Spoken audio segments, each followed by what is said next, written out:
NTA International, reaching the corners of the earth.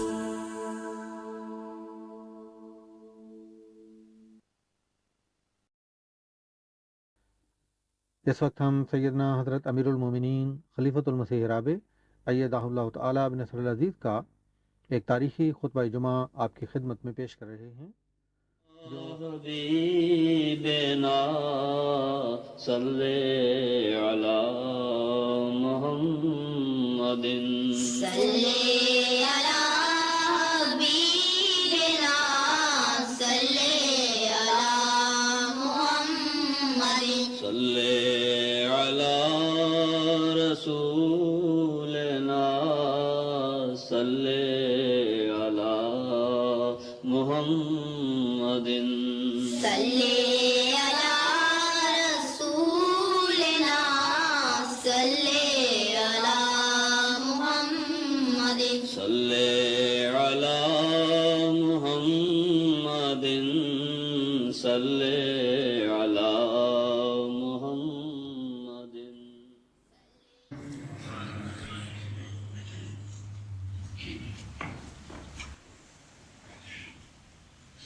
السلام علیکم ورحمۃ اللہ. اذان دے دیں.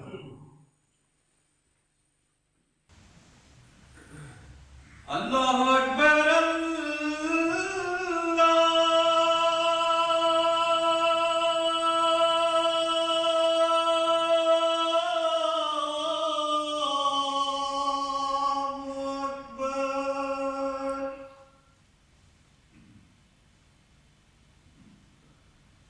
اللہ اکبر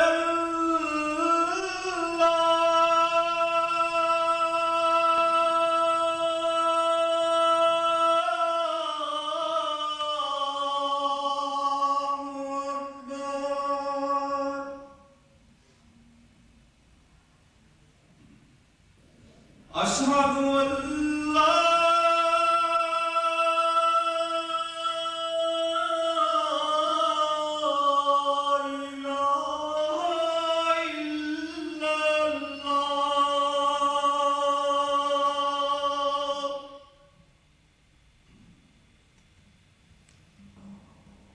أشهد أن لا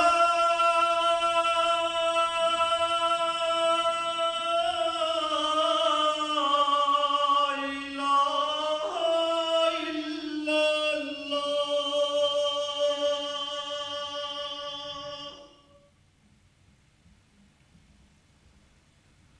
أشهد أن محمد رسول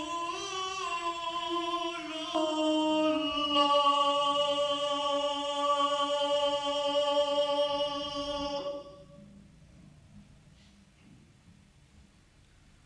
أشهد أن محمد رسول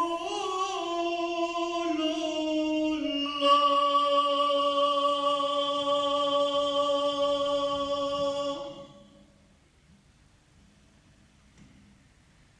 حي على الصلاة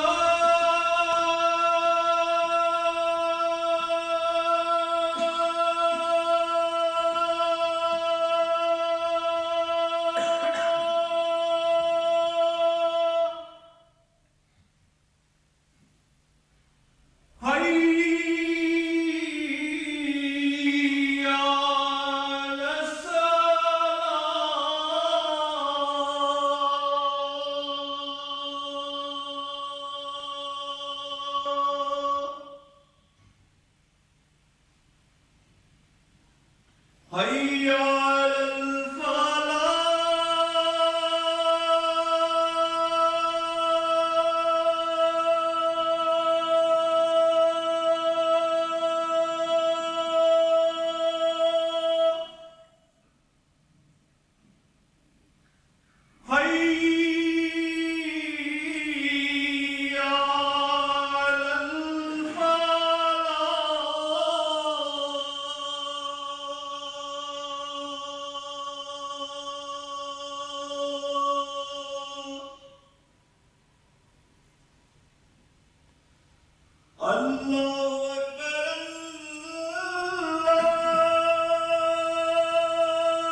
أشهد أن لا إله إلا الله وحده لا شريك له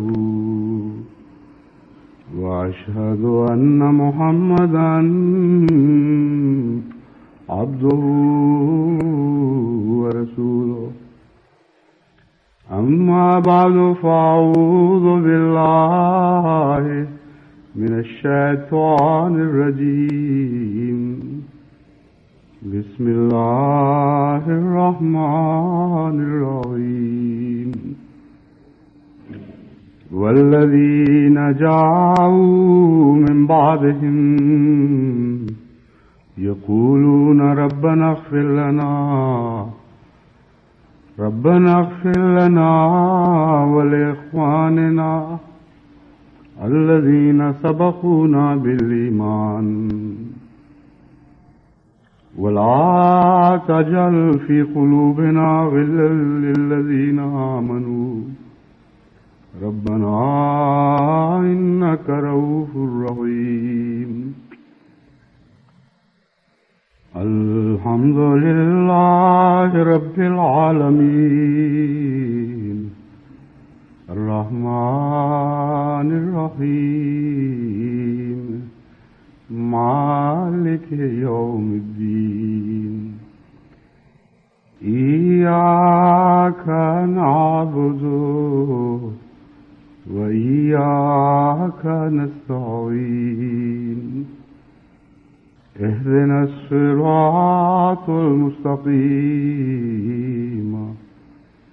صراط الذين أنعمت عليهم غير المغضوب عليهم ولا الضالين.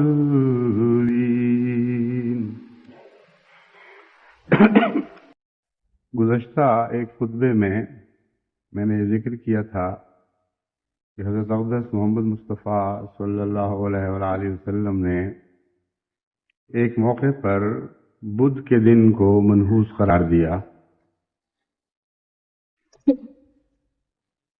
وہ خطبہ جب مختلف جماعتوں میں پہنچا وہ معلوم ہوتا ہے بعض لوگوں کو اس سے غلط فہمی پیدا ہوئی اور وہ حدیث کے مفہوم کو صحیح سمجھ نہیں سکے.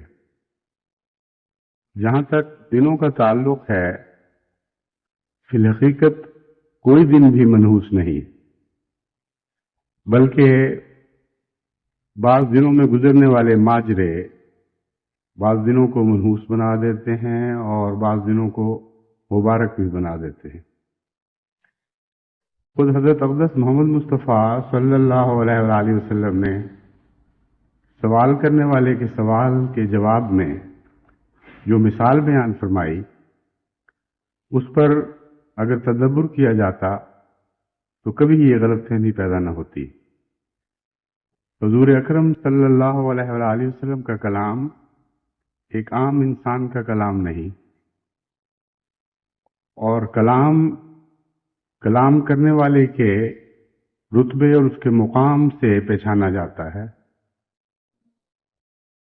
ایک ہی بات ایک عام آدمی کہتا ہے، اس کی بات میں گہرائی اور ہوتی ہے، اور وہی بات ایک اور شخص کہتا ہے تو اس کی بات میں اور زیادہ گہرائی پیدا ہو جاتی ہے.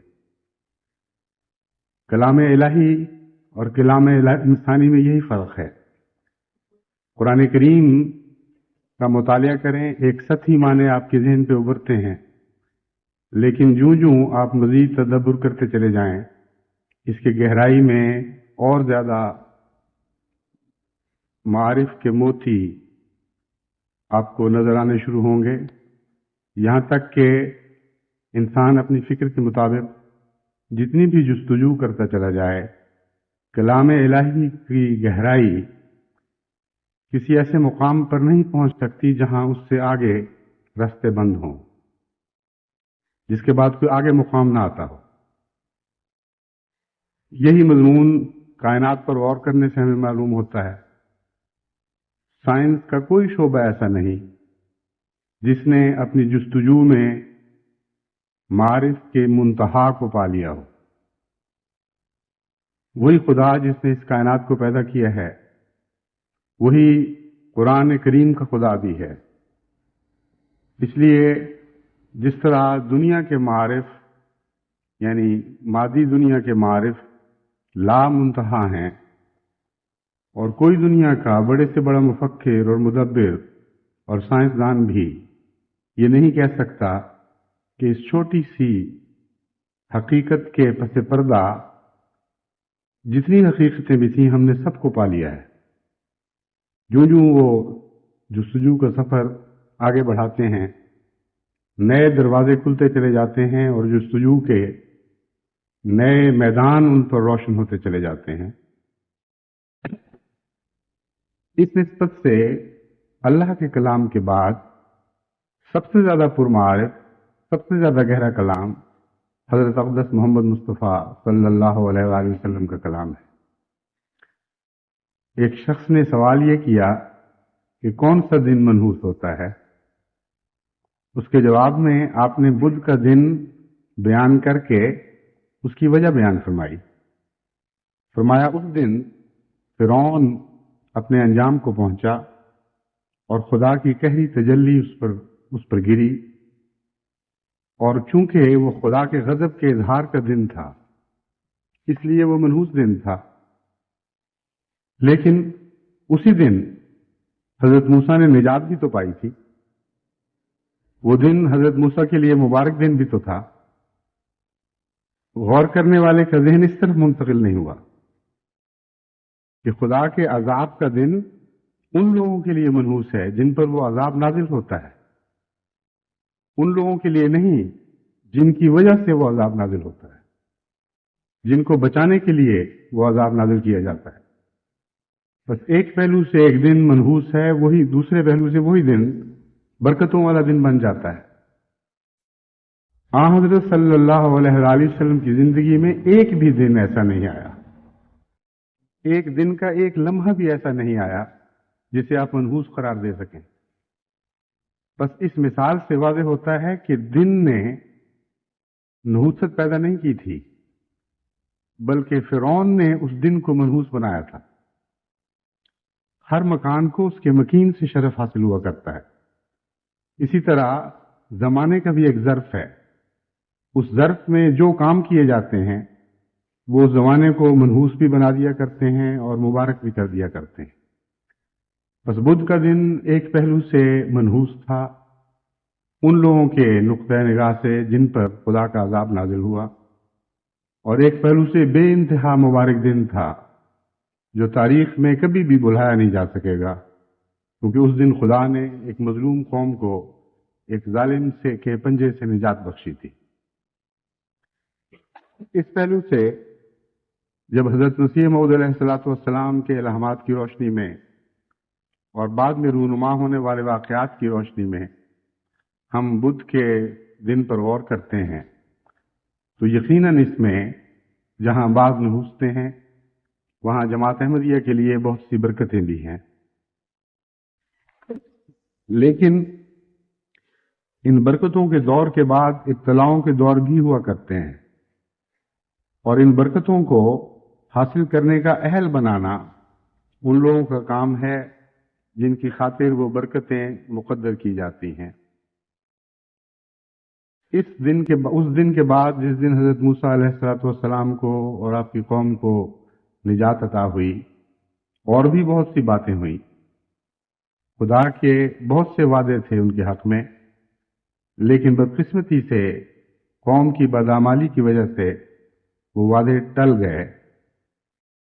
اسے معلوم ہوا کہ برکتیں بھی جو مقدر ہوتی ہیں اگر ان کا اہل انسان اپنے آپ کو ثابت نہ کرے تو وہ برکتیں بھی ٹل سکتی ہیں، اگرچہ خدا کے وعدے بالآخر ضرور پورے ہوتے ہیں، لیکن بعض دفعہ تاخیر کے ساتھ پورے ہوتے ہیں۔ اس لیے جن خدا کے بندوں کے لیے خدا تعالیٰ کی طرف سے نشان دکھائے جاتے ہیں ان بندوں پر بھی کچھ ذمہ داریاں ہوتی ہیں جنہیں انہیں بہرحال ادا کرنا ہوگا۔ ان امور کے پیش نظر میں جماعت کو ان دنوں میں خصوصیت سے دعا کی طرف توجہ دلاتا ہوں۔ ہم ایک خاص سال کے عرصے سے گزر رہے ہیں جو ابتحال کا سال ہے، جو دعاؤں کا سال ہے، جو روحانی مقابلوں کا سال ہے، اور یہ دوڑ ابھی ختم نہیں ہوئی۔ بہت سے دشمن ایسے ہیں جنہوں نے ہار تسلیم نہیں کی، جو خدا کی تقدیر کو ظاہر ہوتے دیکھتے ہوئے بھی پھر بھی اس سے ٹکرانے کے عزم لیے ہوئے ہیں۔ وہ خدا کی تقدیر کا رخ تبدیل کرنے کے لیے کوشش کر رہے ہیں۔ بہت سی سازشیں ہو رہی ہیں، بہت سے بد ارادے منصوبوں کی شکل میں ڈھالے جا رہے ہیں، اور بہت سے خطرات ہیں جو ابھی جماعت کو درپیش ہیں۔ اس لیے ان ذمہ داریوں سے غافل نہیں ہونا چاہیے۔ تربیت کے مضمون سے متعلق جو میں نے خطبات کا سلسلہ شروع کیا تھا وہ اسی امر کے پیش نظر کیا تھا، لیکن جہاں تک دن کے مبارک ہونے کا تعلق ہے، بدھ کا دن یقیناً جماعت کے لیے مبارک ہے، لیکن اس کی برکتوں کے حصول کے لیے ابھی بہت سی منزلیں طے کرنی باقی ہیں۔ اس لیے جماعت کو دعائیں جاری رکھنی چاہیے اور ساری جماعت کو ان دعاؤں میں شامل ہونا چاہیے۔ اس سلسلے میں ایک بہت اہم نقطہ میں آپ کو سمجھانا چاہتا ہوں۔ اجتماعی دعاؤں کی دو طرح سے برکتیں ہوتی ہیں۔ ایک تو یہ کہ اجتماعی دعا انسان کو شرک سے پاک کرتی ہے، اور کوئی نہیں کہہ سکتا کہ کس کی دعا لگی تھی۔ حضرت اقدس مسیح موعود علیہ السلام تو بعض دفعہ ایک اچھی دوا کے ساتھ جس کے متعلق اعتماد ہوا کرتا تھا کہ یہ دوا کسی خاص بیماری میں مفید ہے، اور دوائیں بھی شامل فرما لیا کرتے تھے، اور اس نیت سے شامل فرمایا کرتے تھے کہ میرا کہیں زیادہ انحصار اس دوا پر نہ ہو جائے اور میں نہ کہہ سکوں کہ خدا کی پیدا کردہ چیزوں میں سے کس نے مجھے زیادہ شفا بخشی تھی، اور توجہ اسی طرف مبذول رہے کہ خدا نے شفا بخشی تھی بعض چیزوں میں، اور ان چیزوں سے میں نے فائدہ اٹھایا۔ اس لیے اجتماعی دعا میں بھی ایک گہرا فلسفہ ہے، اور وہ توحید کا فلسفہ ہے۔ جب ساری جماعت دعا کرتی ہے تو یہ نہیں کہا جا سکتا کہ کس کی دعا مقبول ہوئی۔ بحیثیت مجموعی سب جماعت خدا کے حضور عرض کرتی ہے، اور بسا اوقات ایسا بھی ہوتا ہے کہ وہ اجتماعی دعا مجموعی شکل میں ایک اثر دکھاتی ہے، اور بعض اوقات ایسا بھی ہوتا ہے کہ اجتماع میں شریک کثرت سے لوگوں کے دلوں پر مختلف واردات مختلف وقتوں میں طاری ہوتی ہیں، ان کے دلوں پر واردات پیدا ہوتی ہیں، اور وہ خاص کیفیات دعا کی مقبولیت کے لیے ایک مؤثر کردار ادا کرتی ہیں۔ اس لیے بہت بڑی تعداد میں جب جماعت دعا کر رہی ہوتی ہے تو جس طرح جگنو چمکتے ہیں اندھیرے میں، بے شمار جگنو ہیں، ان میں سے کچھ بجھ بھی رہے ہوتے ہیں، کچھ جل بھی رہے ہوتے ہیں، لیکن مجموعی تاثر یہی ہوتا ہے کہ وہ رات روشن ہو گئی۔ مشرقی بنگال میں ایک دفعہ یہ سندر بن کے علاقے میں نے یہ نظارہ دیکھا، سارا جنگل کا جنگل روشن ہوا تھا اور جگنوؤں کی وجہ سے روشن ہوا تھا، لیکن باوجود اس کے کہ بہت سے جگنو، تقریباً نصف جگنو ایک وقت میں بجھے ہوئے ہوتے تھے، لیکن کچھ دوسرے جگنو چونکہ روشن ہوتے تھے، اس لیے ایک لمحہ بھی ایسا نظر نہیں آتا تھا جبکہ تاریکی ہو۔ تو اجتماعی دعا کی برکت سے خدا کے بعض بندوں کے دلوں میں خاص تحریک مختلف وقتوں میں پیدا ہو رہی ہوتی ہے، اور ان کو قبولیت کے لمحے عطا ہوئے ہوتے ہیں۔ اس لیے اس سارے عرصے میں کوئی ایک لمحہ بھی مومن کی اجتماعی زندگی پر ایسا نہیں آتا جس میں روشنی نہ ہو۔ اس لیے ضروری ہے کہ کثرت کے ساتھ تمام دنیا کے احمدی مسلسل دعاؤں میں مصروف رہیں۔ جہاں تک دعا کے لمحات کا تعلق ہے، اس سلسلے میں بھی کچھ وضاحت پیش کرنا ضروری ہے۔ بعض لوگ کہتے ہیں جی دعا کا خاص لمحہ نصیب ہو، وہ بھی دراصل مضمون کو الٹ دیتے ہیں۔ جس طرح دن نہ نحوست پیدا کیا کرتا ہے نہ برکت پیدا کیا کرتا ہے، دنوں میں پیدا ہونے والے واقعات نحوست بھی پیدا کرتے ہیں اور برکت بھی پیدا کرتے ہیں۔ اسی طرح دعاؤں کے لمحے دلوں سے پیدا ہوتے ہیں، کوئی بیرونی وقت کا اثر ہرگز نہیں جو دعاؤں کو مقبول لمحے عطا کرتا ہو۔ کیفیات ہیں اور ان کیفیات کا تعلق خدا تعالیٰ کی شان سے ہے۔ قرآن کریم نے اس فلسفے کو اس طرح بیان فرمایا کہ کل یوم ہوا فی شان، کہ خدا ہر لمحے اپنی ایک خاص شان میں ہے۔ بعض لوگ اس سے یہ سمجھتے ہیں کہ بعض خدا کی شانیں مقبولیت کی شانیں ہیں اور بعض نامقبولیت کی شانیں ہیں، اور ہمیں مقبولیت والی شان نصیب ہو۔ یہ بات درست نہیں ہے۔ خدا کی ہر شان مقبولیت کی بھی ہو سکتی ہے اور غیر مقبولیت کی بھی ہو سکتی ہے۔ مقبولیت کی اس وقت ہوگی جب آپ کے دل کی شان خدا کی شان کے ساتھ ہم آہنگ ہو جائے۔ جب آپ دنیا میں آپس میں معاملات کرتے ہیں تو جس انسان کے مزاج کو آپ سمجھتے ہوں اس کے مزاج کے لمحات کے مطابق اس سے بات کرتے ہیں، اور اگر آپ اسے صحیح سمجھتے ہوں اور اچھی طرح خوب پہچانتے ہوں تو اس شخص کے مزاج کا ہر لمحہ آپ کے لیے مقبول لمحہ بن جاتا ہے۔ اگر آپ کسی کا مزاج نہ سمجھتے ہوں اور اس کے مزاج کے کسی خاص لمحے کے برخلاف بات اس سے کریں، اور اگر آپ بالکل نہ سمجھتے ہیں اور ہمیشہ مخالفانہ بات کریں تو آپ کی ہر بات اس کے حضور نامقبول ٹھہرے گی۔ ہم آہنگی ہے جو قبولیت دیا کرتی ہے۔ اس لیے خدا کی شان کے مطابق جب ایک کثرت سے جماعت دعا میں مصروف ہو، کسی نہ کسی کو کے دل کو وہ ہم آہنگی کا لمحہ نصیب ہو جایا کرتا ہے، اور وہی مقبولیت کی شان پیدا کیا کرتا ہے۔ جس طرح سائنس کی دنیا میں لیزر بیم کا فلسفہ ہے کہ وہ مادہ جس کی ویو لینگتھ، جس کی لہروں کے انداز، ان کے فاصلے آپس میں، ان کے زیرو بم کے طریق لیزر کی لہروں کے ساتھ ہم آہنگ ہو جائیں تو اس سے ایک غیر معمولی لہر اٹھتی ہے جو عام لہروں سے اتنی بلند ہوتی ہے کہ اس کی کوئی نسبت ہی نہیں ہوا کرتی۔ بس جب آپ کے دل کی کیفیت خدا کی کسی شان کے ساتھ ہم آہنگ ہو جائے، خاص ایسا جذبہ آپ کے دل میں پیدا ہو جو خدا کی اس شان کے ساتھ ہم آہنگ ہو جو اس وقت خدا دکھا رہا ہے، اتنی غیر معمولی ایک دعا کی لہر آپ کے دل سے اٹھتی ہے کہ اس کی موجیں خدا کی رحمت کے پاؤں پر چھلکنے لگتی ہیں اور اسے نمدار کر دیتی، اور ناممکن ہے کہ پھر وہ دعا نہ مقبول ہو۔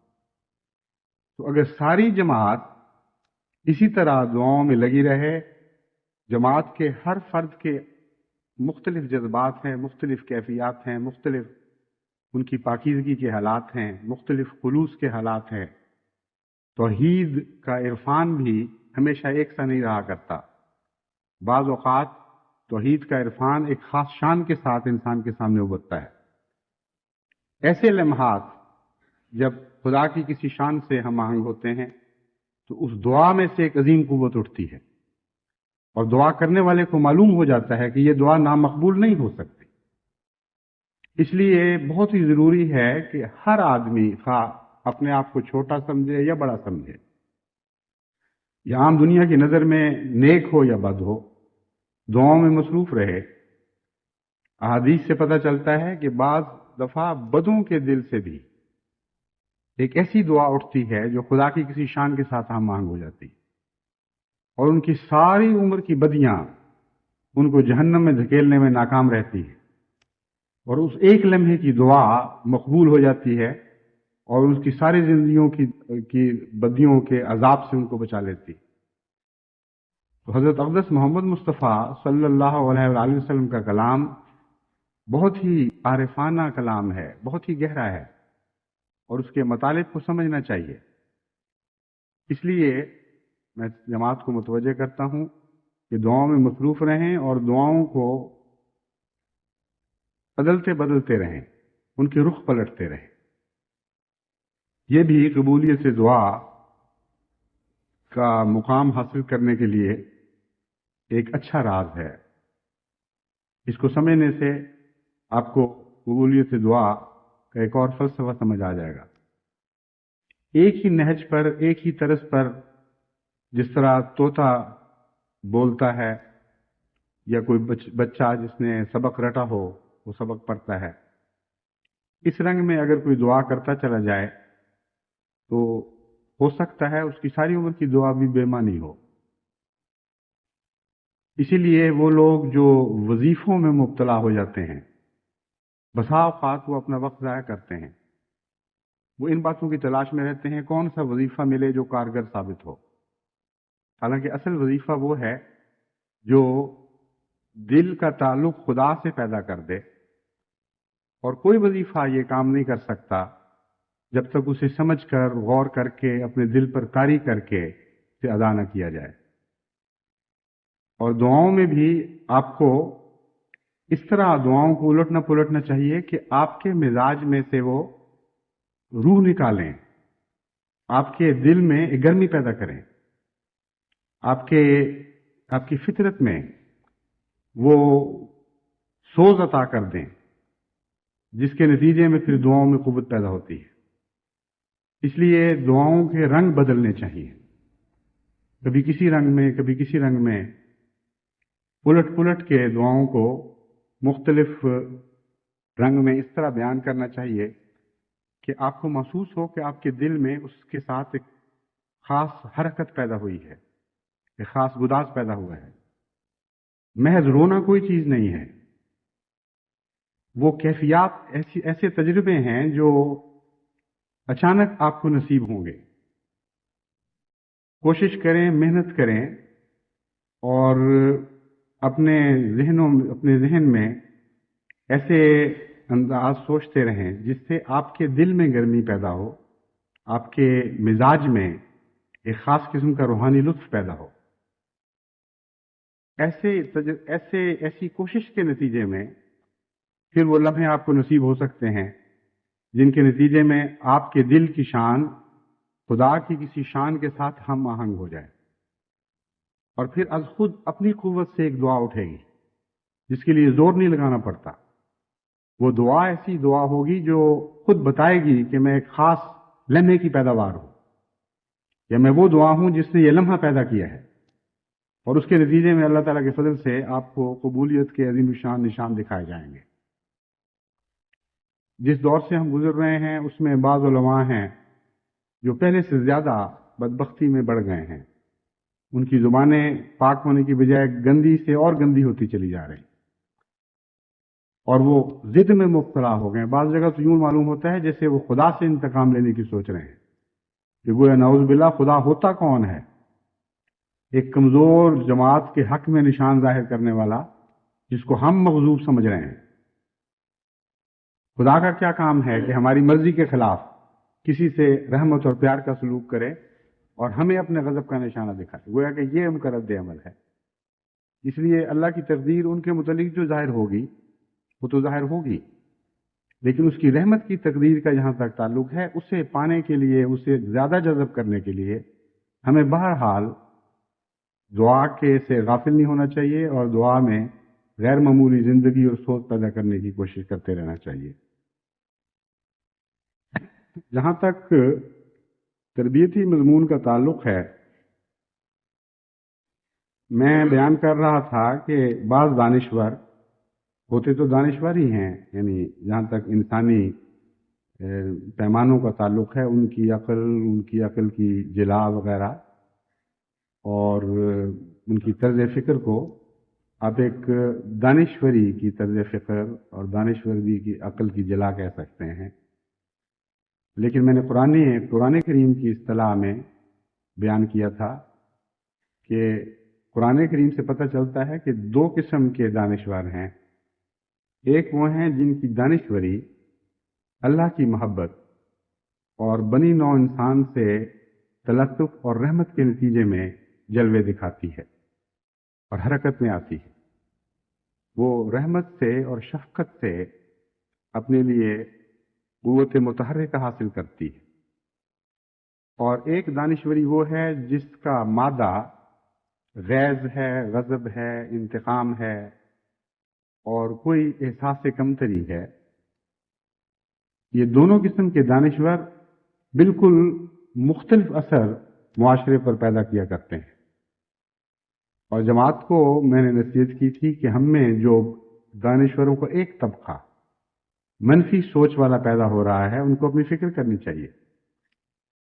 اگر انہوں نے اپنی فکر نہ کی تو ان کی اولادوں کی بھی کوئی ضمانت نہیں، بلکہ یہ بھی ہو سکتا ہے کہ ایسا شخص خود بچ جائے لیکن اپنی اولادوں کو ہلاک کر دے. لا تقتلوا اولادکم میں یہ نصیحت ہے، یہ تنبیہ ہے جسے افسوس کہ بعض لوگ دانشور ہونے کے باوجود اس کو بھلا دیا کرتے ہیں. تو دانشوری کی اصل تعریف ان کے اوپر صادق نہیں آتی. دانشوری تو وہ ہے جو نتیجے کے اعتبار سے کسی کو بالآخر منفعت بخش دے. ہر وہ دانشوری جو نتیجے کے لحاظ سے کسی کے دامن کو بھرنے کی بجائے اس کے دامن میں جو کچھ ہے وہ بھی چھین کے لے جائے، اس کو آپ چالاکی تو کہہ سکتے ہیں، اس کو دانشوری نہیں کہہ سکتے. سوال یہ ہے کہ ان لوگوں کو کیا کرنا چاہیے، کیونکہ میں تو تنقید کی نظر سے تنقید کر ہی نہیں رہا. مجھے تو وہ بھی پیارے ہیں جو ایسی حرکتیں کرتے ہیں اور جماعت میں شامل ہیں، اور ان معنوں میں پیارے ہیں کہ حضرت مسیح موعود علیہ الصلوۃ والسلام پر ایمان لائے، وقت کی آواز پر انہوں نے لبیک کہا، قربانیوں میں بھی حصہ لیتے ہیں. اس لیے میں نہیں چاہتا کہ انہیں دکھ پہنچے اور وہ یا ان کی اولادیں زخم ہوں. تو صرف تنقید مقصود نہیں بلکہ ان کو بچانا مقصود ہے. اس کے لیے کیا طریق ان کو اختیار کرنا چاہیے، آج میں دو باتیں ان کے سامنے رکھتا ہوں. اول یہ کہ ہر تنقید کا جائزہ لیا کریں اور زبان پر بات لانے سے پہلے اپنے دل کو ٹٹولا کریں کہ یہ تنقید پیدا کیوں ہوئی. کیا خدا اور اس کے محبت اور اس کے رسول کی محبت کے نتیجے میں، یا بنی نوع انسان سے شفقت کے نتیجے میں پیدا ہوئی تھی، یا تنقید سے ہم نے کوئی انتقامی جذبہ ٹھنڈا کیا ہے اور تنقید کرتے ہوئے منفی لذت حاصل کرتے ہیں. یہ جو نفس کا تجزیہ ہے یہ بہت مفید ثابت ہو سکتا ہے، کیونکہ دانشوری کیا مادہ تو ان میں بہرحال موجود ہے، خواہ اس کا رخ غلط ہو جائے بعد میں.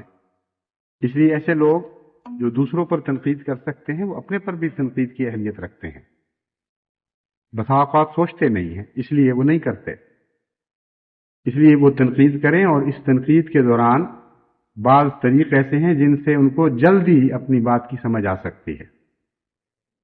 مثلا تنقید کرتے وقت ان کو لذت محسوس ہوتی ہے یا دکھ محسوس ہوتا ہے. یہ دو باتیں ایسی ہیں جو بالکل کھلا کھلا فرق کر دیتی ہیں. پھر یہ کہ جس شخص سے کوئی غلطی ہوئی ہے، کیا اس کی غلطی کے اوپر ان کو لطف نہیں آیا تھا کہ ہاں اب میرے یہ قابو آیا؟ انہوں نے محسوس نہیں کیا تھا کہ ہاں اب میں پکڑوں گا اس کو، اب کس طرح مجھ سے بچ سکتا ہے. اب جب میں اس کی شکایت کروں گا تو جس کے پاس شکایت کروں گا وہ کس طرح اب اس کی طرفداری کر سکتا ہے. اس موقع پر میں نے اس کو پکڑ لیا ہے. یہ جذبہ پیدا ہوتا ہے یا استغفار کا جذبہ پیدا ہوتا ہے. پر انسان سوچتا ہے کہ اس سے غلطی ہو گئی، اس سے جماعت کو نقصان پہنچ سکتا ہے، میں اسے سمجھاؤں، میرا بھائی ہے، اور بہت سی نیکیاں ہیں، لیکن نادانی میں اس نے یہ غلطی کر دی. اب یہ دونوں جذبے الگ الگ ہیں، اور اگر انسان باشعور طور پر اپنے نفس کا تجزیہ کرے تو فوراً پہچان سکتا ہے کہ اصل محرک کیا تھا. اور حقیقت میں یہ وہ تنقید ہے جو قرآن کریم کے اولو الالباب کیا کرتے ہیں، یہ وہ دوسری تنقید ہے جو دنیا کے تخریب کار کیا کرتے ہیں. اس ضمن میں بہت سے اور بھی ایسے مابہ الامتیاز ہیں، فرق کرنے والے معاملات، جو ایک اپنے نفس پر تنقید کرنے والا اس تنقید کے دوران سیکھ سکتا ہے، معلوم کر سکتا ہے. اور اس لمبی بحث میں اس وقت نہیں پڑھنا چاہتا، لیکن اگر دیانتداری سے کوئی اپنی تنقید کا تجزیہ پہلے کر لیا کرے اور اس پر خوب غور کر لیا کرے تو کئی قسم کی ہلاکتوں سے بچ سکتا ہے. حضرت مسیح موعود علیہ الصلوۃ والسلام نے ایسے تنقید کرنے والوں کی بیماری کے متعلق یہ فرمایا کہ جب یہ بہت بڑھ جاتی ہے اور عادت مستمرہ بن جاتی ہے جو ان کے ساتھ ہمیشہ لگ جاتی ہے، ہمیشہ کے لیے جڑ جاتی ہے، تو اس بیماری کو پھر روحانی اصطلاح میں جذام کہا جاتا ہے، یعنی کوڑ کی بیماری. اور اس کی پہچان آپ نے یہی بیان فرمائی کھلی کھلی کہ پھر گہری تنقید کا جائزہ لینے کا بھی سوال نہیں. یہ بات خوب کھل کے سامنے آ جاتی ہے کہ ایسے شخص دوسرے کی تکلیف سے پھر لذت اٹھانے لگ جاتے ہیں. غلطیوں کی بحث نہیں رہتی، کوئی بھی کسی پر مصیبت پڑے تو لطف اٹھاتے ہیں اور ایسی باتیں چاشنی کے ساتھ مزے لے کر بیان کرتے ہیں، اور کسی کو فائدہ پہنچ جائے تو ان کو تکلیف ہوتی. یہ بیماری جذام ہے. اور حضرت اقدس محمد مصطفیٰ صلی اللہ علیہ وآلہ وسلم نے ایک موقع پر فرمایا فر المجذوم فرارک الاسد، یا فر من المجذوم فرارک الاسد، کہ مجذوم سے اس طرح دوڑو جس طرح شیر سے ڈر کے بھاگتے ہو. اس پر بہت سے علماء نے بحثیں اٹھائی ہیں کہ یہ کیسے ممکن ہے کہ حضرت اقدس محمد مصطفیٰ صلی اللہ علیہ وآلہ وسلم جو اتنے شفیق تھے، جو بیماروں کی تیمارداری خود بھی ہمیشہ کیا کرتے تھے اور اسی کی نصیحت فرماتے تھے. یہ ہو نہیں سکتا تھا کہ کوئی تکلیف میں مبتلا ہو اور آپ اس تک پہنچے نہ، اگر پہنچ سکتے ہوں، یا اپنے غلاموں کو یہ نصیحت نہ کریں کہ ان کے گھر تک پہنچو، ان کی عیادت کرو. اور عیادت کے مضمون کو آپ نے اس کثرت سے بیان فرمایا اور اتنا اٹھایا ہے کہ اہم نیکیوں میں اس کو شامل فرما دیا. اور دوسری طرف یہ ارشاد کہ فر من المجذوم فرارک الاسد، مجذوم سے اس طرح دوڑو جس طرح شیر سے بھاگتے ہو. بعض علماء نے یہ ذکر کیا ہے کہ اس سے مراد روحانی بیماری ہے، اور حضرت اقدس مسیح موعود علیہ الصلوۃ والسلام نے اس بیماری کی نشاندہی بھی فرما دی ہے کہ روحانی اصطلاح میں مجذوم ہوتا کون ہے. بس اگر ایسے دانشور اپنے قدم وقت پر نہیں روکیں گے تو میں ان کو متنبہ کرتا ہوں کہ ان کی بیماری بڑھ کر جذام میں داخل ہو جائے گی، اور پھر اس کا علاج کوئی نہیں ہے، پھر یہ زندگی بھر ساتھ رہتی ہے. اور جس طرح کوڑھی کا ظاہری بدن بیماری کے نتیجے میں بدصورت ہوتا چلا جاتا ہے، بدشکل ہوتا چلا جاتا ہے، اور لوگ اس سے بھاگتے ہیں تباً، اسی طرح ایسا بیمار جو روحانی طور پر ملزوم ہو جائے اس سے خدا کے نیک بندے واقعتاً بھاگتے ہیں، سوسائٹی میں چھوڑ دیا جاتا ہے، اس سے نفرت کرنے لگ جاتے ہیں، ایسی نفرت جو بے اختیار ہے، جو سوچ کر نہیں کی جاتی. لیکن لوگ پسند نہیں کرتے کہ ایسے شخص کی مجلس میں بیٹھیں. بس جو اس حد تک پہنچ جاتے ہیں جہاں جو اڈوں کے سردار بن جاتے ہیں، وہ چونکہ جذام پھیلانے لگتے ہیں، اس لیے وہ نوجوان نسلیں جو ان باتوں کو نہیں سمجھتی ان کو میں نصیحت کرتا ہوں کہ پھر ان لوگوں کے پاس نہ جایا کریں، ان کے پاس نہ بیٹھا کریں، کیونکہ حضور اکرم صلی اللہ علیہ وآلہ وسلم نے فرمایا ہے فر من المجذوم فرارک الاسد. پھر ان کا مقدر یہی ہے کہ ان کو تنہا چھوڑ دیا جائے، ورنہ یہ اس بیماری کو آگے لگائیں گے. قرآن کریم نے ایک دعا سکھائی ہے، یہ دوسری بات ہے جو میں ان کو سمجھانا چاہتا ہوں. اس دعا سے استفادہ کریں، اور جب دل میں کسی ایسے مومن بندے کے لیے نفرت پیدا ہو یا غصہ پیدا ہو جو کمزوریاں بھی رکھتا ہوگا لیکن فی الحقیقت ایمان لانے والا ہے اور ایمان لا کر خدمت دین میں مصروف رہنے والا ہے، تو ایسے موقع پر دعا سے فائدہ اٹھائیں اور اللہ تعالیٰ سے مدد مانگیں.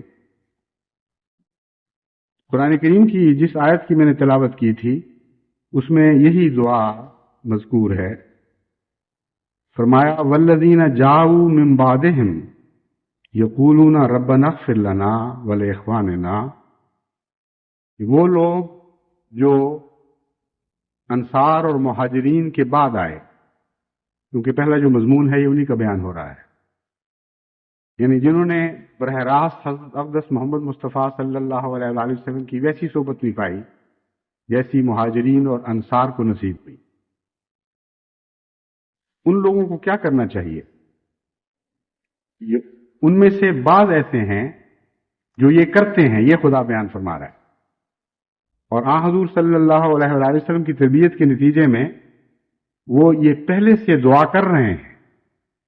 وہ دعا کیا ہے؟ یقولون ربنا اغفر لنا ولاخواننا الذین سبقونا بالایمان، کہ اے ہمارے رب ہمیں بخش دے اور ہمارے ان بھائیوں کو بھی بخش دے الذین سبقونا بالایمان، کہ جو ایمان میں ہم پر سبقت لے گئے ہیں. ایک گروہ وہ ہے جس کی یہ حالت ہے کہ بجائے اس کے کہ ان سے نفرت کریں یا جلیں یا ان کی نیکیوں پر تیش کھائیں کہ ان کو کیا توفیق مل رہی ہے، یہ کیا اپنی طرف سے بڑے خدمتگار بنے ہوئے ہیں، وہ ان کی نیکیوں کو، ان کی کوششوں کو دیکھتے ہیں اور اللہ تعالیٰ سے یہ دعا کرتے ہیں کہ اے خدا ہمیں بھی بخش اور ہمارے ان بھائیوں کو بھی بخش دے. بخشنے کا کیا سوال پیدا ہوا ہے؟ بخشنے کا تعلق غلطی سے ہے. معلوم ہوتا ہے ان کی تربیت حضور اکرم صلی اللہ علیہ وآلہ وسلم نے ایسی فرمائی تھی کہ جب وہ دوسرے کی غلطی دیکھتے تھے تو اس غلطی کو نفرت اور تنقید کی نظر سے نہیں دیکھتے تھے، بلکہ اس سے ذہن اس طرف منتقل ہو جاتا تھا کہ ان سے بھی غلطیاں ہو رہی ہیں جو ہم سے پہلے تھے ایمان میں، تو ہم سے کیوں نہ ہوئی ہوں گی، ہم تو بعد میں آنے والے ہیں، اس لیے ہم ہو سکتا ہے ان سے بڑھ کر غلطیوں میں مبتلا. تو کسی کی غلطی دیکھ کر ان کا دل استغفار کی طرف مائل ہوتا تھا، اپنے لیے بھی اور ان کے لیے بھی. سبقونا کا مضمون دو باتیں ظاہر کرتا ہے. ایک وہ جو ان آیات کے سیاق و سباق سے ظاہر ہو رہا ہے کہ زمانے کے لحاظ سے پہلے تھے، اور ایک دوسرا مضمون ہے جو مستقل لفظ سبق میں داخل ہے، اور وہ ہے سبقت لے جانا، آگے بڑھ جانا. تو اس دعا کو ان دونوں مفہوموں کو سامنے رکھ کر کرنا چاہیے. یہ دعا صرف ان لوگوں کے لیے سے تعلق میں نہیں ہے جو پہلے زمانے کے لحاظ سے پہلے تھے، بلکہ ان لوگوں سے تعلق میں بھی ہے جو نیکیوں میں کسی لحاظ سے سبقت لے جا رہے ہیں. اور چونکہ قرآن کریم نے حسد کے خلاف تعلیم دی ہے، اور حسد رشک کی بگڑی ہوئی صورت ہوا کرتی ہے، رشک پیدا ہونا ایک فطری امر ہے، اس لیے قرآن کریم چونکہ باریک بیماریوں کا بھی علاج رکھتا ہے، قرآن کریم نے اس طرف توجہ دلا دی کہ اس کا علاج یہ ہے کہ پہلے اس کے کہ یہ معاملہ بڑھے اور رشک حسد میں تبدیل ہو، تم یہ دعا کیا کرو کہ اے اللہ ہمیں بھی بخش، ہم تو بعد میں ہیں، یہ لوگ تو ہم سے سبقت لے گئے ہیں اور ان سے بھی غلطیاں ہو رہی ہیں، ان کو بھی معاف فرما دیں. تو جو شخص اپنے کسی بھائی کی غلطی پر اس کی معافی کی دعا کر رہا ہو رات کی تنہائی میں اکیلے بیٹھ کر، اس سے وہ بغض کیسے کر سکتا ہے؟ لیکن اس کے ساتھ اس مضمون کو مزید کھول دیا، فرمایا الذین سبقونا بالایمان ولا تجعل فی قلوبنا غلا للذین آمنوا. یہاں سبقت کا مضمون پیچھے چھوڑ کر اس دعا کو زیادہ وسیع فرما دیا اور فرمایا وہ یہ بھی دعا کرتے ہیں کہ اے خدا ہمارے دل میں کسی ایمان لانے والے کے متعلق کوئی بغض، کوئی کجی پیدا نہ، کوئی کینہ پیدا نہ. صرف یہی نہیں کہ جو پہلے بڑھ گئے ہیں یا آگے نکل گئے ہیں، بلکہ ہر شخص جو ایمان لاتا ہے وقت کے منادی کرنے والے پر، اس کے متعلق ہم تجھ سے یہ رجا کرتے ہیں کہ ہمارے دل میں غل نہ پیدا کر ہونے دینا، کسی قسم کا بغض پیدا نہ ہونے دینا. اس دعا کے نتیجے میں وہ سوسائٹی ابھرتی ہے، وہ معاشرہ وجود میں آتا ہے جس میں مومن دوسرے مومن سے بھائی کی طرح محبت کرنے لگتا ہے. اور وہ دعائیں بھی قرآن کریم میں بیان ہیں، وہ مضمون بھی الگ بیان ہیں، لیکن یہ وہ ابتدائی منزل ہے جس سے دل اس حد تک صاف ہو جاتا ہے کہ پھر اس پر بھائی کی محبت کا نقش جم سکتا ہے. اگر غل پیدا ہو جائے تو ایسے دل پر پھر کوئی محبت کا نقش نہیں جم سکتا. تو یہ آیت دل کی صفائی سے اور تزکیے سے تعلق رکھتی ہے. اس کے بعد پھر دوسری قرآنی تعلیم آپ کے دل پر نئے نئے حسین نقش جمائے گی اور آپ کو اپنے مومن بھائیوں کے لیے اپنے دلوں میں بے انتہا محبت محسوس ہوگی. تو یہ دو نصیحتیں ان کے لیے ہیں جو کسی قسم کے غل کا رجحان اپنے بھائیوں کے لیے رکھتے ہیں. اللہ ان کی دانشوری کو صحیح رستوں پر چلائے اور انہیں وہ عرفان نصیب کرے جو حقیقی دانشوری ہے. کہ دانشوری صرف عقل کا نام نہیں ہے، دانشوری عرفان کا نام ہے حقیقت میں، اور اس کے نتیجے میں عقل کے ساتھ دل کا تعلق قائم ہو جاتا ہے اور اس میں ایک لذت پیدا ہو جاتی ہے. دوسرا، میں نے بالعموم بعض کمزوریوں کی طرف اشارہ کیا تھا اور بتایا تھا کہ یہ کمزوریاں بیرونی معاشرے سے لازماً ہمارے معاشرے میں سرایت کرنے کا رجحان رکھتی ہیں اور ہمیں ان کے خلاف ایک عظیم الشان جہاد کرنا چاہیے. کچھ منتظمہ کو مخاطب کرتے ہوئے باتیں سمجھائی تھی اور کچھ افراد کو مخاطب کرتے ہوئے سمجھانے کا سلسلہ شروع کیا تھا. میں اپنے وقت کی رعایت سے ایک بات آج کہنا چاہتا ہوں کہ جس طرح لفظ فرہ استعمال ہوا ہے مظلوم کے تعلق میں، ایک اور اسی لفظ کا ایک استعمال قرآن کریم میں ہمیں ملتا ہے، اور وہ منفی معنوں میں نہیں بلکہ مثبت معنوں میں ہے. اللہ تعالیٰ فرماتا ہے فروا الی اللہ، تم اللہ کی طرف فرار اختیار کرو. فرار کس چیز سے ہوتا ہے؟ فرار ہمیشہ خوف سے پیدا ہوتا ہے. عربی میں جو لفظ فرار ہے اس میں اس کی ایک طرف خوف کا عنصر پایا جاتا ہے، کسی چیز سے بدک کر، دوڑ کر، گھبرا کر دوسری طرف بھاگنا. اب لفظ فرار بتا رہا ہے کہ تقوی کا اصل معنی یہ ہے، اگر تقوی کا مطلب خدا کا خوف ان معنوں میں ہے جو ہم عام معنوں میں خوف کے معنی سمجھتے ہیں تو پھر خدا سے دوڑنا چاہیے. لیکن تقوی خدا کی طرف دوڑنے کا نام ہے اور کسی اور کے خوف کے نتیجے میں خدا کی پناہ میں آنے کو تقوی کہتے ہیں. بچنا خدا سے نہیں بلکہ خدا کی گود میں آ کر بچنا، خدا کی حفاظت میں آ کر بچنا، اور وہ ہے گناہوں سے دوڑنا، گناہوں سے فرار اختیار کرنا. گناہوں سے فرار اختیار کرنے کے دو طریق ہیں.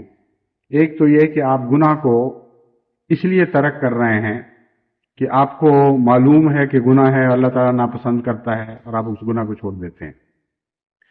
یہ جو طریق ہے یہ ثواب کے لحاظ سے تو اچھا ہے لیکن مشکل بہت ہے، اور مسلسل انسان ایک جد و جہد میں مبتلا رہتا ہے اور مصیبت میں مبتلا رہتا ہے. ایک چیز اچھی لگ رہی ہے اور آدمی کہتا ہے نہیں خدا کی خاطر چھوڑنا ہے. ہر وقت اپنے نفس کی ایک خواہش کا انکار اس کے ساتھ جاری رہتا ہے. اور ایسے لوگ پھر جب اکثر دعا کے لیے حالات اپنے لکھتے ہیں تو بہت پریشانی میں مبتلا کرتے ہیں کہ یہ گناہ ہم چھوڑتے ہیں، خدا کی خاطر جد و جہد کرتے ہیں، روتے ہیں، دعائیں مانگتے ہیں، پھر اس میں مبتلا ہو جاتے ہیں، پھر دوبارہ یہ سلسلہ شروع ہو جاتا ہے، پھر اس میں مبتلا ہو جاتے ہیں.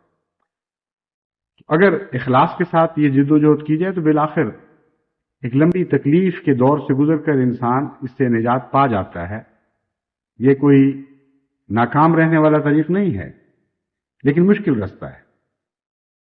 ایک اور طریق یہ ہے کہ گناہ کا عرفان پیدا کریں. گناہ کے کبھی ایک عرفان ہوا کرتا ہے، گناہ کا شعور پیدا کریں اور اپنے خیالات میں، اپنے تفکرات میں بلوغت پیدا کریں. اب ایک خوبصورت رنگوں کا سانپ آپ کو کسی بچے کو اچھا لگتا ہے، آپ کو بھی اچھا لگ رہا ہوتا ہے، لیکن اگر وہ سانپ زہریلا ہو اور خطرناک ہو تو ایک بالغ نظر انسان بعض دفعہ اس رنگ سے ہی متنفر ہو جاتا ہے جو ایک سانپ کے اوپر ایک دلکشی پیدا کر رہا ہے. یعنی ایسا رد عمل ہوتا ہے کہ بعض رنگوں کو بعض زہروں سے تعلق کی بنا پر انسان ناپسند کرنے لگ جاتا ہے، اور بعض دفعہ لاشعوری طور پر ایسے رنگوں سے بھی الرجی پیدا ہو جاتی ہے. ایسے نظارے اور ایسے رنگ طبیعت میں ایسا رد عمل پیدا کرتے ہیں کہ انسان بیمار پڑ جاتا ہے. یہ ایک بڑا وسیع تجربے کا مضمون ہے، لیکن بچہ بیچارہ اس کو یہ تو پتا ہے کہ خوبصورت چیز ہے، وہ ہاتھ اٹھا اس طرف بڑھاتا ہے، لیکن اس کو یہ نہیں پتا کہ اس کے اندر کیا بدی پوشیدہ ہے، اس سے اس کو کیا نقصان پہنچے گا. اب ایسا بچہ اگر رکتا ہے تو ماں باپ کی نصیحت کی وجہ سے رکتا ہے، اور بسا اوقات اس وقت تک رکتا ہے جس وقت تک ماں باپ اس کو دیکھتے رہتے ہیں. جب اس کا یہ شعور کہ ماں باپ مجھے دیکھ رہے ہیں اس کا ساتھ چھوڑ دے، اور وہ واقعتاً یا اپنے خیال میں یہ سمجھ رہا ہو کہ میں ماں باپ کی نظر سے الگ ہو گیا ہوں، تو کوئی بعید نہیں کہ وہ اسی سانپ کے منہ میں پھر ہاتھ مار دے. انسان کی بھی یہی کیفیت ہے. ہر لمحہ ہر وقت خدا کو حاضر سمجھنا یہ بہت مشکل کام ہے، اور بہت لمبا تجربہ اور دعا کے نتیجے، بہت لمبے تجربے اور دعا کے نتیجے میں یہ وقفہ بڑھتا چلا جاتا ہے زندگی کے ساتھ ساتھ کہ انسان کو خدا کے حاضر ناظر ہونے کا احساس رہے. اور اس منزل سے پہلے اتنے مراحل ہیں کہ بعض انسانوں کی زندگی میں بعض دفعہ سالوں میں ایک لمحہ ایسا آتا ہے جس میں ان کو خدا کے وجود کا شعور پیدا ہوتا ہے، اور پھر وہ بھول جاتے ہیں. بعضوں کی زندگی میں مہینوں میں آتا ہے، بعضوں کی زندگی میں ہفتوں میں آتا ہے، بعضوں کی زندگی میں روز ایسے لمحے آنے لگتے ہیں. قرآن کریم فرماتا ہے کیا ایسا لمحہ تمہارے دل پر نہیں آیا کہ خدا کے خوف، خدا کی خشیت سے تمہارے دل پارا پارا ہو جائے اور کانپنے لگ جائیں. یہ وہ لمحات ہیں جو گناہوں سے بچاتے ہیں. لیکن جیسا کہ میں نے بیان کیا ہے، شعور کے بڑھنے، اس کے پھیلنے، اس کی وسعت کے ساتھ ساتھ یہ گناہ سے بچنے کا مزاج بڑھتا چلا جاتا ہے. اصل حقیقت یہی ہے کہ گناہ کے متعلق شعور پیدا کریں کہ یہ چیز خطرناک ہے اور بری ہے اور نقصان دہ ہے. بعض دفعہ یہ شعور اپنے تعلق سے پیدا نہیں ہوتا، دوسرے کے تعلق سے پیدا ہو جاتا ہے. اب نہایت گندے معاشرے میں جہاں ایک دوسرے کو بری نظر سے دیکھنا کوئی برائی نہیں سمجھی جاتی، وہاں بعض موقع پر لوگ ایک دوسرے کو ماں بہن کی گالیاں دیتے ہیں. اس نسبت سے وہ لمحے ہیں ان کے لیے شعور کے. وہ جب دوسرے کی ماں بہنوں سے وہ سلوک کر رہے ہوتے ہیں تو ان کے دل میں کوئی چٹکی نہیں لی جاتی، کوئی تکلیف کا احساس پیدا نہیں ہوتا. لیکن جب ایک مشتعل آدمی ان کی ماں بہن کے تعلق سے وہ باتیں کہتا ہے جو وہ دوسروں کی ماں بہنوں کے تعلق سے بالکل معمولی سمجھ رہے ہوتے ہیں، تو دل میں ایک شدید درد پیدا ہوتی ہے، چٹکی لی جاتی ہے، کانٹے چبھتے ہیں، اور بعض دفعہ یہ مجرم ہونے کے باوجود اتنا مشتعل ہو جاتا ہے کہ ایسی باتیں کرنے والے کو قتل بھی کر دیتا ہے. یہ اس کے لیے شعور کا ایک لمحہ ہے، لیکن خدا کے تعلق سے نہیں، اپنی انانیت کے تعلق سے. اس لیے ایسا شخص نجات نہیں پا سکتا، بعض دفعہ اور مصیبت میں مبتلا ہو جاتا ہے. تو گناہ کی پہچان ان نسبتوں سے بھی کرنی چاہیے کہ گناہ ہے کیا، کیوں ہے. چوری اگر بری ہے تو چور کو یہ سوچنا چاہیے کہ اگر اس کی چوری ہو تو اس کو کیا تکلیف ہوتی ہے، اور وہ معاشرے میں یہ تکلیف پہنچا رہا ہے. یعنی یہ ایک بالکل ابتدائی شکل ہے شعور کی. لیکن حقیقت یہ ہے کہ وہ انسان جو اولو الالباب ہو، اس کو خدا تعالیٰ ایسے فہم عطا کرتا چلا جاتا ہے اور اس کی نظر کو ایسی باریکی عطا کرتا چلا جاتا ہے کہ وہ گناہوں کی تہ تک پہنچ کر ان کا شعور حاصل کرنے لگتا ہے. اور جب شعور حاصل کر لے تو پھر یہ جدوجہد ختم ہو جاتی ہے کہ خدا نے منع کیا ہوا اس لیے میں نے انگلی نہیں ڈالنی اس شیطان کے منہ میں. پھر انسان خود متنفر ہونے لگتا ہے ان چیزوں میں جہاں وہ پہلے لذت پاتا تھا، ان میں لذت نہیں رہتی، بلکہ گھبراہٹ پیدا ہو جاتی ہے، خوف پیدا ہو جاتا ہے. اس لیے بچپن سے ماں باپ کو گناہوں کے مضمون کو اپنی اولاد کو اس طرح سمجھانا چاہیے کہ گناہ کا شعور پیدا ہو جائے. خاص طور پر یہ نسخہ مغربی سوسائٹی میں استعمال کرنے کے لیے بہت ہی اہمیت رکھتا ہے. یہاں آپ جتنا بھی چاہیں اپنی اولاد کو مغربی معاشرے سے بچانے کی کوشش کرتے چلے جائیں، اگر وہ شعور سے آ رہی ہیں تو ان کے زندگی کے اکثر لمحات ایسے ہیں جبکہ وہ سمجھتے ہیں کہ نہ ماں باپ ہمیں دیکھ رہے ہیں، نہ ہمارا خدا ہمیں دیکھ رہا ہے. پھر لذت جس طرف ان کو کھینچے گی وہ لازماً اس طرف جائیں گے، کوئی دنیا کی طاقت ان کو روک نہیں سکتی. اس لیے گناہوں کا شعور اولاد کے دل میں پیدا کرنا اور ان کی تربیت کرنا اس معاملے سے کہ کوئی چیز کیوں منع ہے، اس میں کیا خرابیاں ہیں، اور بعض دفعہ چھوٹے چھوٹے تجربوں کے ذریعے ان کو ان خرابیوں کا احساس دلانا، یہ ہے جس کا تعلیم کی حکمت سے تعلق ہے. بس اسی لیے حضرت اقدس محمد مصطفیٰ صلی اللہ علیہ وآلہ وسلم کو جو دنیا کا سب سے بڑا مزکی قرار دیا گیا، تو آپ کی تعریف میں یہ بات داخل فرمائی کہ یعلمہم الکتاب والحکمہ وَإِن كَانُوا مِن قَبْلُ لَفِي ضَلَالٍ مُبِينٍ. اس شان کا مزکی آیا ہے کہ محض تعلیم پر اکتفا نہیں کرتا بلکہ تعلیم کی حکمتیں بھی بیان فرماتا ہے، ان کو سمجھاتا ہے، ان کے دل کے ساتھ ان کے دماغ کو قائل کرتا ہے، یہاں تک کہ وہ گناہ کو گناہ سمجھ کر، ایک زہر سمجھ کر دیکھنے لگ جاتے ہیں، اس کو پہچاننے لگ جاتے ہیں، اور اس سے وہ اس طرح بھاگتے ہیں جس طرح مجذوم سے بھاگنے کا حکم ہے. بس فروا الی اللہ کا یہ مطلب ہے اللہ کی طرف دوڑو، اور یہ دوڑ شعور کے بغیر حاصل نہیں ہو سکتی. آپ اس دوڑ کی تحریک نہیں پیدا ہوگی دل میں جب تک آپ گناہ کا شعور حاصل نہیں کریں گے. یہ وہ مستقل چیزیں ہیں جن کے بغیر ہماری سوسائٹی لمبے عرصے تک سنبھالی نہیں جا سکتی. جو وقتی اقدامات ہیں وہ میں نے بیان کیے، جو سطحی اقدامات ہیں وہ بھی بیان کیے. یہ بھی بتایا کہ بعض دفعہ جراحی کی بھی ضرورت پیش آئے گی، بعض ایسے بھی لوگ ہوں گے جن کو آپ مظلوم سمجھ کر ان کی سوسائٹی میں جانا چھوڑ دیں. لیکن یہ نسبتاً سطحی باتیں. اصل بنیادی اور گہری بات یہی ہے کہ گناہ کے شعور سے ایک روحانی فراست نصیب ہوتی ہے. دونوں طرف معرفت کی ضرورت ہے، ایک معرفت دوسرے کی معرفت کو بڑھاتی ہے. اس لیے گناہ کا شعور حاصل کریں تو آپ فروا الی اللہ کی حالت میں داخل ہو جائیں گے. خود بخود یہ شعور آپ کو دوڑائے گا اپنے خدا کی طرف، اور کہیں اور پناہ نہیں ملے گی. یہی ہے بنیادی مفہوم تقویٰ کا، جس کو سمجھے بغیر انسان کی سچی اصطلاح ممکن نہیں، اسلام ممکن نہیں.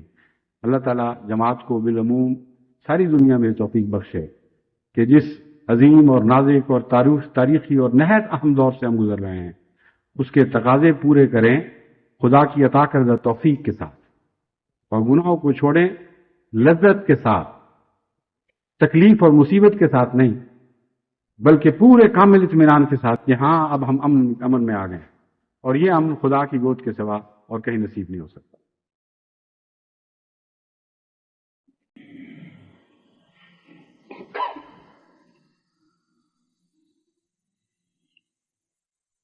الحمدللہ نحمده ونستعینه ونستغفره ونؤمن به ونتوکل علیہ ونعوذ باللہ من شرور انفسنا ومن سیئات اعمالنا من یهده اللہ فلا مضل له ومن یضللہ فلا هادي له ونشهد أن لا إله إلا الله وحده لا شريك له ونشهد أن محمدا عبده ورسوله عباد الله رحمكم الله إن الله يأمر بالعدل والإحسان وإيتاء ذي القربى وينهى عن الفحشاء والمنكر والبغي يعظكم لعلكم تذكرون فاذكروا الله يذكركم وادعوه يستجب لكم ولذكر الله أكبر